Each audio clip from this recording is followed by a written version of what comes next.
Pendant que je servais dans la guerre entre l'Iran et Israël, ma femme a vidé nos comptes et demandé le divorce. Je n'ai répondu qu'une chose, reçu. La panique l'a frappée lorsqu'elle a découvert ce que j'avais préparé. Alors que des drones survolaient notre base et que des missiles explosaient à l'horizon, mon monde s'est effondré à cause d'un simple message, je veux divorcer. Elle pensait pouvoir me détruire à distance. Mais au lieu de m'effondrer, j'ai fait ce que je sais faire de mieux, j'ai planifié une contre-attaque. Et ce qui s'est passé ensuite, elle a perdu bien plus qu'un mariage. Je m'appelle capitaine Alex Harding. J'ai 40 ans et je suis officier du renseignement militaire dans l'armée des États-Unis. J'ai passé les 15 dernières années de ma vie à servir mon pays dans des zones de conflit qui ont mis à l'épreuve non seulement mes capacités physiques, mais aussi ma résilience mentale et émotionnelle. En 2025, j'ai été affecté à une base d'opérations avancée au Moyen-Orient, en plein cœur du conflit croissant avec l'Iran. La situation était extrêmement volatile, les États-Unis intensifiant leur présence dans la région pour soutenir nos alliés israéliens après les attaques massives de missiles et de drones lancées par l'Iran. Chaque jour apportait de nouveaux défis, de nouveaux dangers qui exigeaient toute mon expérience et ma discipline militaire. Mais au milieu de ce chaos, il y avait une constante qui me gardait ancré, l'image de ma femme, Michelle Harding, qui m'attendait à la maison. Elle était mon pilier, ma raison de revenir vivant de chaque mission. Du moins, c'est ce que je croyais. Michelle et moi étions mariés depuis 12 ans. Elle avait 38 ans, travaillait comme directrice marketing dans une entreprise technologique à San Diego, et m'avait toujours soutenu lors de mes missions. Du moins, c'est ce qu'elle laissait paraître quand j'étais là. Ma nature est d'observer avec acuité et d'analyser les risques. Je suis quelqu'un qui préfère observer avant d'agir, calculer chaque mouvement avant d'exécuter. Cette caractéristique m'a sauvé d'innombrables fois sur le champ de bataille et elle allait s'avérer cruciale pour ce qui allait arriver, même si je ne le savais pas encore. Au fil des années de service, j'ai développé une intuition aiguisée pour détecter quand quelque chose cloche. C'était comme un sixième sens qui m'alertait des dangers invisibles. Et durant les derniers mois avant mon départ, cette intuition a commencé à s'activer à propos de Michelle. De petits changements dans son comportement ont attiré mon attention. Elle avait commencé à poser des questions étranges sur mes finances, surtout sur mes investissements à long terme, un sujet qui ne l'avait jamais vraiment intéressé auparavant. Il y avait aussi une certaine froideur dans ses paroles, comme si chaque mot était choisi avec précaution. Mais j'étais sur le point d'être envoyé pour l'une des missions les plus dangereuses de ma carrière. J'ai attribué ces changements au stress habituel qui précède toujours mes départs. Une erreur qui allait me coûter cher. À la base au Moyen-Orient, ma routine était intense, analyse du renseignement, coordination avec les forces alliées, briefing constant sur l'évolution rapide du conflit entre l'Iran et Israël. La situation s'aggravait à une vitesse inquiétante, avec des frappes de missiles iraniens et des réponses militaires américaines créant un climat extrêmement tendu. Notre présence était cruciale pour maintenir l'équilibre des forces dans la région. C'est au milieu d'une de ces journées éreintantes, après avoir appris que les Américains avaient frappé des installations nucléaires iraniennes, que j'ai reçu un message sur mon appareil crypté. Les messages personnels étaient rares et toujours bienvenus dans un environnement aussi hostile. Quand j'ai vu que c'était Michelle, j'ai ressenti un soulagement immédiat. Peut-être était-ce exactement ce dont j'avais besoin pour relâcher la pression. J'ai ouvert le message en espérant y lire des mots de soutien, de manque, d'amour. Mais à la place, j'ai lu une phrase froide et calculée, qui m'a frappé comme une balle directe. Alex, je veux divorcer. Mon avocat te contactera. N'essaie pas de me faire changer d'avis. Je suis resté figé devant l'écran pendant de longues minutes, relisant le message encore et encore, comme si les mots pouvaient changer de sens. Cette trahison personnelle m'a frappé de plein fouet, mêlant une douleur émotionnelle profonde au traumatisme déjà présent de la guerre. Ce n'était pas seulement la fin d'un mariage. C'était la plus cruelle des désertions, au moment où j'étais le plus vulnérable. Alors que je risquais ma vie au service de mon pays, dans l'un des conflits les plus dangereux au Moyen-Orient, la personne en qui j'avais le plus confiance m'abandonnait de la façon la plus glaciale qui soit. Mais mon esprit, entraîné à survivre au chaos, a repris le dessus. Il n'y a pas eu d'explosion de colère, ni de désespoir. Juste une clarté glaciale et une détermination grandissante de découvrir la vérité derrière ce message si sec et calculé. L'intuition qui m'avait déjà sauvé tant de fois sur le champ de bataille me hurlait désormais qu'il y avait quelque chose de bien plus profond derrière cette demande de divorce. Michelle n'était pas du genre à prendre des décisions impulsives, encore moins quelque chose d'aussi drastique. Il y avait anguille sous roche. Cette nuit-là, allongé dans mes quartiers, alors que j'entendais au loin les tirs d'artillerie et les alertes constantes aux attaques, j'ai commencé à assembler les pièces du puzzle. Les questions sur mes finances. La froideur dans ses paroles. Le timing parfait du message, précisément au moment où je ne pouvais pas rentrer à la maison à cause de la crise. Tout commençait à prendre sens d'une manière terriblement inquiétante. Les jours suivants, mon esprit s'est mis à fonctionner comme une machine d'analyse du renseignement. Chaque détail, chaque souvenir des derniers mois avant ma mission a été revisité et analysé sous un nouveau regard. Et plus j'examinais, plus il devenait évident que Michel n'agissait pas seul. Un nom revenait de plus en plus souvent dans mes souvenirs de conversation avec elle, Mark Sullivan. C'était un ancien collègue de l'entreprise où travaillait Michel, quelqu'un qui avait quitté son poste pour fonder sa propre société de conseil financier.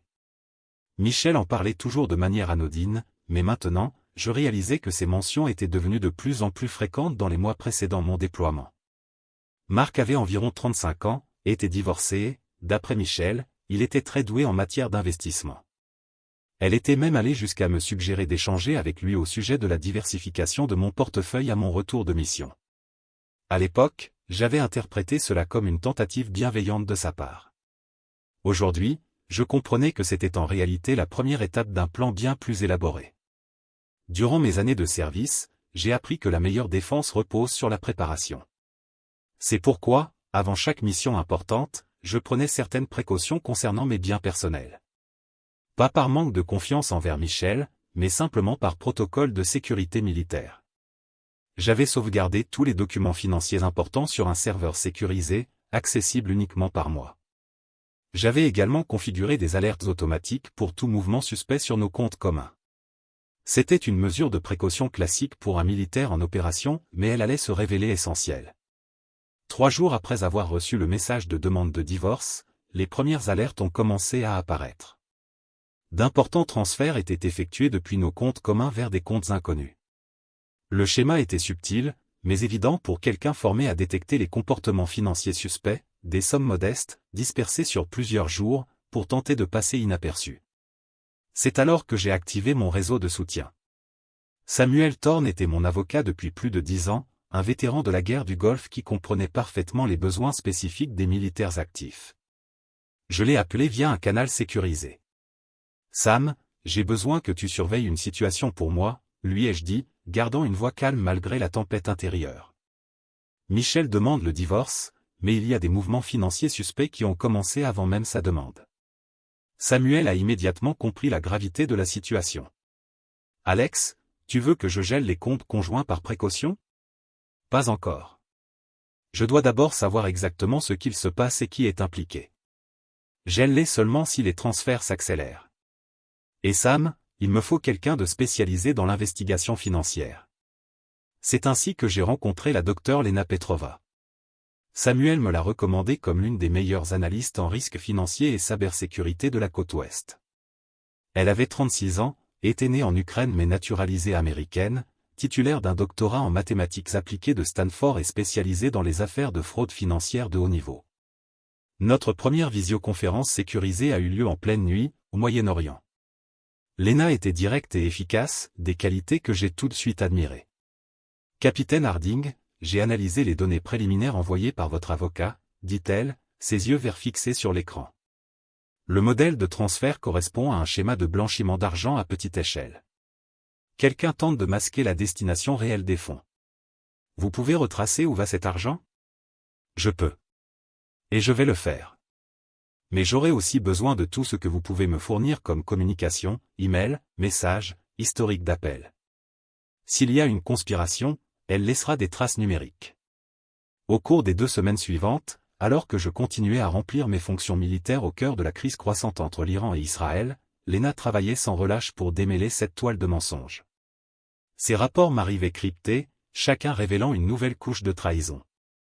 L'argent était transféré vers une série de comptes bancaires enregistrés au nom de sociétés écrans. Mais le plus accablant fut la découverte, grâce aux analyses forensiques de Lena, des métadonnées contenues dans des échanges de mails entre Michel et Marc. Les communications dataient d'environ 6 mois avant ma mission. Au départ, il s'agissait de conversations apparemment banales à propos d'opportunités d'investissement. Mais elles évoluaient progressivement vers des discussions sur des fenêtres d'opportunité et comment tirer parti de situations temporaires. Dans un email particulièrement accablant, Mark écrivait à Michel. Sa mission est l'occasion parfaite. Il ne pourra pas intervenir ni surveiller les mouvements pendant au moins 6 mois. On peut tout structurer pour que cela ressemble à des dépenses légitimes liées au divorce. La réponse de Michel était encore plus choquante. Alex a toujours cru qu'il était plus intelligent que tout le monde. Il ne soupçonnera rien jusqu'à ce qu'il soit trop tard. Et même s'il suspecte quelque chose, il sera bien trop loin pour agir. Lena découvrit que Mark avait monté une véritable machination. Il avait fondé une fausse société de conseil en investissement, enregistré plusieurs entreprises à responsabilité limitée dans des États aux lois de confidentialité favorables, et créé un réseau de comptes bancaires spécifiquement conçu pour masquer l'origine et la destination des fonds. Le plan était simple, mais terriblement efficace, utiliser la demande de divorce comme écran de fumée pour transférer la majorité de mes avoirs vers des comptes contrôlés par eux. Pendant que je serais absorbé par la guerre et paralysé par le traumatisme émotionnel de la séparation, ils auraient tout le temps nécessaire pour faire circuler l'argent à travers plusieurs sociétés d'écran jusqu'à le rendre intraçable. Capitaine, ils ont tout planifié avec une précision méticuleuse, m'a rapporté Lena lors de notre 3e visioconférence. Ce n'est pas une histoire d'infidélité ayant conduit à une décision impulsive. C'est un vol financier prémédité, avec le divorce comme outil d'exécution. Je l'écoutais en silence, partagé entre une rage contenue et une étrange admiration pour la précision chirurgicale de son enquête. Ma femme et son amant ne se contentaient pas de me trahir sur le plan émotionnel. Ils étaient en train de me dépouiller méthodiquement pendant que je servais mon pays. Quelle est la prochaine étape? Ai-je demandé. Nous avons déjà suffisamment de preuves pour engager des poursuites, mais ils n'ont pas encore transféré la majorité des fonds. Je vous recommande d'attendre encore quelques jours afin de rassembler un maximum d'éléments, puis de frapper fort, gel des comptes, injonction judiciaire et dépôt de plainte pénale pour fraude. C'était exactement le genre d'opération coordonnée que je comprenais parfaitement. Précision dans le timing, exécution simultanée, et exploitation de l'avantage informationnel. Michel et Mark pensaient affronter un soldat détruit émotionnellement. Ils ignoraient qu'ils faisaient face à une opération de contre-espionnage, dirigée par un officier de renseignement militaire et épaulé par l'une des meilleures analystes forensiques du pays. L'ironie était parfaite. Tandis qu'ils se félicitaient de leur ingéniosité, je tissais une toile destinée à les piéger avec leurs propres traces. Lena avait établi un calendrier précis pour notre contre-offensive. Capitaine, il compte accélérer les transferts la semaine prochaine, m'a-t-elle informé lors de notre 4e visioconférence. Les métadonnées indiquent que Mark met la pression sur Michel pour conclure la phase 1 avant que vous ne puissiez intervenir. Phase 1? Ai-je demandé. Le transfert d'environ 60% de vos avoirs liquides. C'est très clair dans un appel que j'ai pu récupérer via les enregistrements de l'opérateur. Mark dit littéralement, après la phase 1, même s'il découvre tout, il sera trop tard pour récupérer l'argent. Il était temps d'agir. J'ai convoqué Samuel et Lena pour une visioconférence sécurisée à 3. Nous avons feu vert pour l'opération, ai-je annoncé, avec le même ton d'autorité que j'utilise pour coordonner une mission. Samuel, je veux que toutes les mesures judiciaires soient déposées simultanément demain à 9h, heure de Californie. Lena, préparez un dossier complet de preuves à joindre aux requêtes. Reçu, répondit Samuel. Je déposerai une demande de gel des comptes conjoints, une injonction interdisant tout transfert ultérieur, et une requête de protection des actifs fondée sur des soupçons de fraude. Et j'y ajouterai l'analyse forensique complète des communications électroniques, le traçage des transferts et la cartographie détaillée du réseau de sociétés écrans, compléta Lena. L'opération fut exécutée avec une précision militaire. À 9h15, le mardi matin, alors que je participais à une réunion opérationnelle au Moyen-Orient, Samuel se trouvait au tribunal supérieur de San Diego, présentant une pile de documents résultant de semaines d'enquête minutieuse. Les résultats ne se firent pas attendre. Tous les comptes conjoints furent gelés. Les autorités bancaires furent alertées des transferts suspects. Le FBI ouvrit une enquête pénale officielle pour fraude financière. Lena me tenait informé en temps réel via des messages cryptés. Cible principale a tenté d'accéder à un compte à 11h45. Accès refusé. Tentative répétée enregistrée comme preuve supplémentaire. La première réaction de Michel fut exactement celle que j'attendais d'une personne prise au piège, elle m'appela à 13h, heure locale. J'étais entre deux réunions et j'ai décroché. Alex, qu'est-ce que tu as fait, bon sang? Sa voix tremblait, un mélange de panique et de colère que je ne lui connaissais pas. Salut Michel. Comment ça va, de ton côté? Répondis-je avec un calme étudié. Ne fais pas l'imbécile. Tous nos comptes sont bloqués. Il y a des enquêteurs fédéraux qui posent des questions sur mes finances. J'imagine que c'est fâcheux. Fâcheux? Alex, tu as perdu la tête?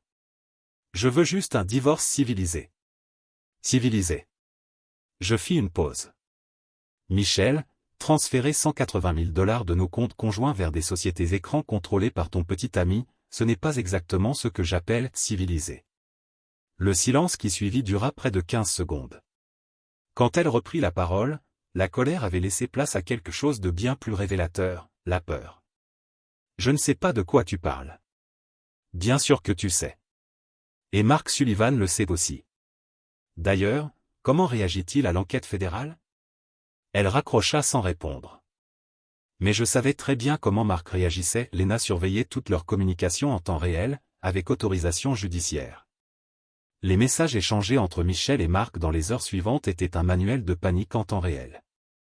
Mark envoyait des textos de plus en plus frénétiques. Il faut qu'on se parle en personne, maintenant. Tu m'avais dit qu'il ne découvrirait jamais rien. Tu as supprimé tout ce qu'on avait prévu? Et les relevés bancaires? Me laisse pas tomber maintenant. Comment il a découvert les comptes? Tu avais dit que c'était juste un soldat idiot. Ils ont toutes les preuves, Michel. Toutes. Michel, de son côté, essayait de se distancier de Mark aussi vite que possible. Tu avais dit que le plan était infaillible. Je ne t'ai jamais demandé de créer des sociétés écrans. Tu m'avais juré qu'il n'y avait aucun risque. Lena suivait le tout avec ce qu'elle appelait une fascination professionnelle. Capitaine, ils sont en train de s'autodétruire en temps réel. Chaque message qu'ils échangent devient une nouvelle preuve contre eux. Mais le meilleur restait à venir. Dans un acte de désespoir absolu, Mark tenta de m'appeler directement. J'étais en opération et ne pus décrocher, mais il laissa un message vocal, que Samuel récupéra officiellement comme preuve. Alex, mec, écoute, je sais que tout ça a l'air affreux, mais je peux tout expliquer. Michel, elle m'a séduit, mec. Elle m'a dit que ça n'allait plus entre vous. Je voulais blesser personne. On peut régler ça comme des hommes, sans impliquer le gouvernement fédéral. En entendant ce message, je n'ai pu m'empêcher de rire sèchement. Mark essayait de me retourner contre Michel, pendant que Michel tentait de lui faire porter toute la responsabilité. Exactement comme Lena l'avait prévu. Les gens en panique commettent toujours les mêmes erreurs, m'avait-elle dit lors de notre toute première réunion. Ils trahissent toute loyauté pour sauver leur peau et laissent encore plus de preuves dans leur sillage.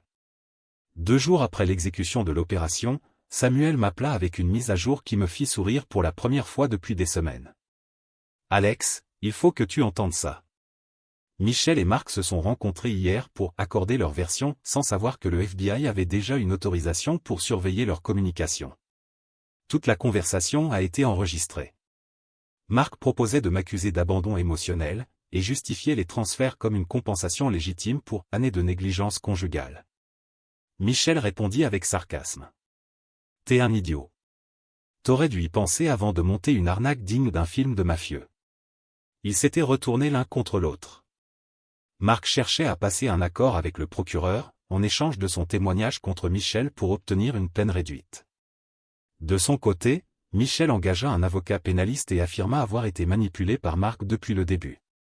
La situation tournait exactement comme je l'espérais, l'effondrement total de la conspiration, les conspirateurs se détruisant mutuellement. Mais je savais que la vraie justice ne faisait que commencer. Lena avait préparé ce qu'elle appelait le coup de grâce. Capitaine, j'ai non seulement retracé tout l'argent volé, mais j'ai découvert que ce n'était pas leur premier coup. Mark a utilisé le même schéma sur au moins 2 autres femmes divorcées au cours des 3 dernières années. Vous avez des preuves? Oui. Et tout a déjà été transmis au FBI. Cela change tout, ce n'est plus une simple fraude conjugale. C'est un réseau criminel organisé avec plusieurs victimes. Les peines seront bien plus lourdes. Pendant que je continuais à servir mon pays au Moyen-Orient, Michel et Marc découvraient qu'essayer de tromper un officier du renseignement militaire avait été la pire décision de leur vie. Et ils ne savaient pas encore que le pire était à venir. 3 mois plus tard, je rentrais enfin aux États-Unis. Ma mission était un succès, mais la vraie bataille ne faisait que commencer. La différence, c'est que cette fois, je combattais sur mon propre terrain, avec tous les atouts en main. Samuel m'attendait à l'aéroport de San Diego avec un dossier rempli de mises à jour. Alex, il faut que tu saches que tout a changé pendant ton absence. L'affaire est devenue une enquête fédérale de grande envergure. Pendant le trajet vers l'hôtel, il me mit au courant des derniers développements. Michel et Marc avaient été officiellement inculpés de 15 chefs d'accusation, dont fraude bancaire, blanchiment d'argent, conspiration en vue de commettre des crimes financiers. Mais le plus surprenant, c'était que le FBI avait découvert un réseau encore plus vaste. Lena avait identifié des liens avec des affaires similaires au Nevada et en Arizona. Samuel m'expliqua. Marc n'était pas un simple escroc.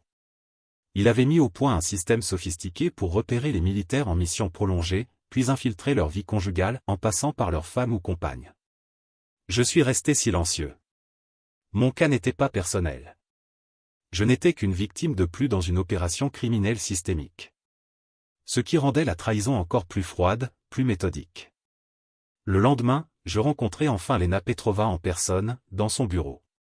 Elle était encore plus impressionnante en chair et en os qu'à l'écran. Une intensité dans ses yeux verts trahissait une femme dont la mission était de détruire les mensonges et elle y trouvait un sens profond. « Capitaine Harding, ravi de vous rencontrer enfin », dit-elle en me serrant la main fermement. « J'espère que vous êtes prêt pour quelques révélations. » Lena avait préparé une présentation détaillée retraçant l'ensemble du réseau criminel. Marc avait mis au point une méthode spécifique. Identifier les militaires mariés en mission prolongée. Approcher leurs épouses via des cercles professionnels. Offrir des conseils financiers gratuits. Et, progressivement, les séduire émotionnellement et financièrement. Il ciblait spécifiquement des officiers militaires de haut rang avec un patrimoine conséquent, expliqua Lena en me montrant un graphique détaillé. Et il attendait toujours qu'ils soient en zone de guerre, là où la communication est limitée et la vulnérabilité émotionnelle, maximale. Le FBI avait identifié au moins 8 victimes au cours des 5 dernières années. Marc avait volé un montant total estimé à 2,3 millions de dollars, toujours selon le même modèle. Le divorce comme couverture. Des transferts graduels vers des sociétés écrans. Et des comptes offshore comme destination finale. Votre femme n'a pas été la première, Michel, dans sa vie, dit Lena, avec une pointe d'ironie sombre. Il avait un type bien précis, des femmes mariées à des militaires, ayant accès à des comptes conjoints bien garnis et prêtes à trahir pour des promesses de richesse rapide. Au cours des semaines suivantes, j'ai suivi le procès avec la même rigueur que j'appliquais à mes opérations militaires. Michel tenta plusieurs stratégies de défense, notamment en invoquant un syndrome d'épouse militaire négligée et une manipulation psychologique orchestrée par Marc.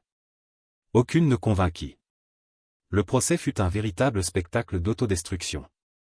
Michel et Marc, autrefois complices, se détestaient désormais ouvertement.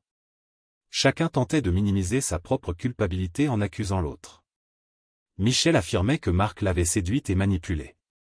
Marc, quant à lui, affirmait que Michel était la vraie instigatrice de tout le plan. Le procureur n'eut qu'à dérouler les preuves collectées par Lena. Des emails, des relevés bancaires, des enregistrements téléphoniques, et l'analyse forensique complète. La sentence fut prononcée par un matin glacial de novembre. Michel, 8 ans de prison fédérale, avec obligation de rembourser les sommes volées. Marc, 12 ans de prison fédérale, restitution à toutes les victimes, et confiscation de tous ses biens. En sortant du tribunal, je ressentis une forme de soulagement que je n'attendais pas. Ce n'était pas une victoire amère, mais une profonde satisfaction de voir la justice suivre son cours. Mais la vraie victoire arriva dans les mois qui suivirent. Lena et moi avons fondé une nouvelle entreprise ensemble. Petrova Harding Security Consulting. Nous avons uni mon expertise en renseignement militaire à son savoir-faire en cybersécurité financière, pour créer un service spécialisé dans la protection des militaires et de leurs familles contre les fraudes. Notre tout premier dossier fut celui de Sarah Martinez, l'épouse d'un major déployé en Afghanistan.